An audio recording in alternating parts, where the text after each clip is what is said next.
Delighted to get the win, and 7 tries, and in a game that we won 18-11 last year. Really proud overall of the performance of the boys. I think obviously we didn't nail everything that we wanted to, but overall, really, really proud of them. Stuart, it looks at one stage as though you were going to set Ireland some sort of a victory target this evening. Was it right to make that many changes towards the end of the game? I mean, you did have momentum and cohesion, and then actually lost a little bit. Which substitute didn't add? Well, you brought all of them on, didn't you? I'm just curious which one didn't add. So Manu added. I thought Tom Young's added. It wasn't his fault on the line out just before we start down that route. It was a missed call from the backlifter. I thought Lee Dixon added. I thought George Ford created the last try. I thought Dave Abbott made a line break of about 50 metres. I thought our scrum turned in the last 10 minutes and we turned them over at that point. So I don't think that's fair. Stuart, on that basis, we thought if you're going to bring Manu on, who's going to be on the wing, that's what you intimated, that he took Luther's place. Luther seemed to be having a storming game. Was there a problem with it at all? He just fancied a change or what? Manu added. Yeah, I thought Manu added. I don't. We make our decisions on what we see, and Luther had done some good things, 1 or 2 things that we'd seen, in terms of the fine detail that perhaps he hadn't nailed. But I'm not going to sit here and criticise Luther or anyone for that matter. We hadn't decided before the game which way we were going to go.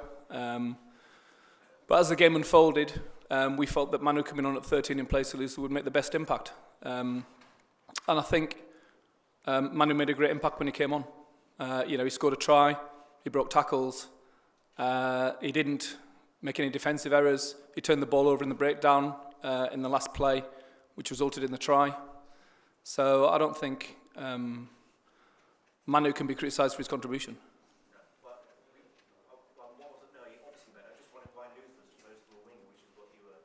No, I didn't intimate anything. All I'd done is suggested that perhaps he could come on the wing or he might come on in the centre. At the time, obviously, we made the call to bring him on for Luther, and I thought he added value. What about the tournament as a whole, Stuart? I mean, how much progress have you been made in this tournament?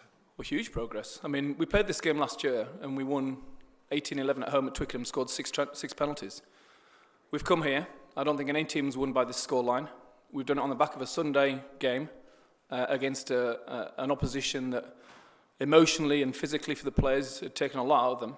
And it's a young team with an average age of 24. So, when you put everything into perspective, I think we've made great progress. And we haven't got everything right in every game, but our intent to attack, the quality of our defence, and our set piece has been excellent. And we're in good shape going forward, particularly with quality additions to come back into our squad who we know already are on the way back. Absolutely, yeah. I mean, I thought,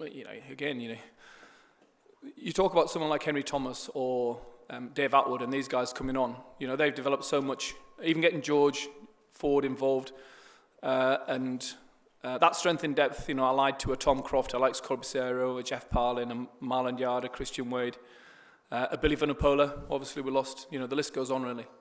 What particularly pleased you about today, Stuart? I think all 7 tries that we scored, we created. I don't think they were down to any poor Italian tackling. I think that when we look at them in the analysis, we'll see that it was the quality of our attack, our offloading, our intent to play. That was probably the most pleasing thing, because I thought Italy defended with huge passion and commitment. Even towards the end, when the game was gone, Italy deserves huge credit for the way they defended and sometimes stopped the ball by fair means of foul, but ultimately they did it, and ultimately it's credit to them. The intercept, I suppose, ended the chance, but there's always going to have to be an intercept if you're pushing it that much towards the end, I guess. Yeah, you sort of, you live by the sword, you die by the sword a little bit, don't you? In terms of last week, we played a lot in our own 22 against Wales, but ultimately, when you play, you take energy out of the opposition, and it tends to tell. And I'd say, I was just delighted for Chris that he scored that final try at the end, actually. It was a great show and go by George, and nice to get Chris to get that try. Stuart, in general, you need to wait for the final game. Should this be allowed to happen in the future? Because France and Ireland know what they've got to do. Should the games on the final weekend? It's an uncontrollable, really, for us, so we haven't thought too much about it. We knew what we had to do last year, but it didn't help us. Players don't think like that. I think the players are, the Ireland players and the France players, they'll just be wanting to win the game in their own right, and we can't control that. We'll go back to our hotel, get changed, and get ready for our function. Obviously mindful that things might change this evening, but your overall view of this competition and how it has progressed, and perhaps thought about going to the number one ranked side in the world next up, and a mouth-watering prospect clearly that one. I'm just wondering when the interpreter comes in. Sorry. I think we're great at this moment in time in taking on a challenge. I think today's game was a completely new challenge for us. Clear favourites going into the game, and I said to you yesterday, it's the first time since the Welsh game that we've had a 6-day turnaround on the back of 2 big emotional wins, and we challenged the players emotionally this week to get to the right place to be able to go out there and give it a good crack and try and bring the championship home. They've rose to that challenge outstandingly well again today. I think if you look how far we've come over the last year, this time last year, it's probably the first time some of our boys have been in such a tournament as the Six Nations, and the fact of the matter is that we was on our last legs emotionally and physically. You look at people like Joe Launchbury last year was tired and getting used to international football. Owen getting used to international football, and they've kept adding throughout without a shadow of a doubt. And to get back to your question, there's another challenge coming up, and one that they're certainly looking forward to. There's no doubt about that, because they've proved now time and time again when something's put in their way, they rise to the occasion and take it on.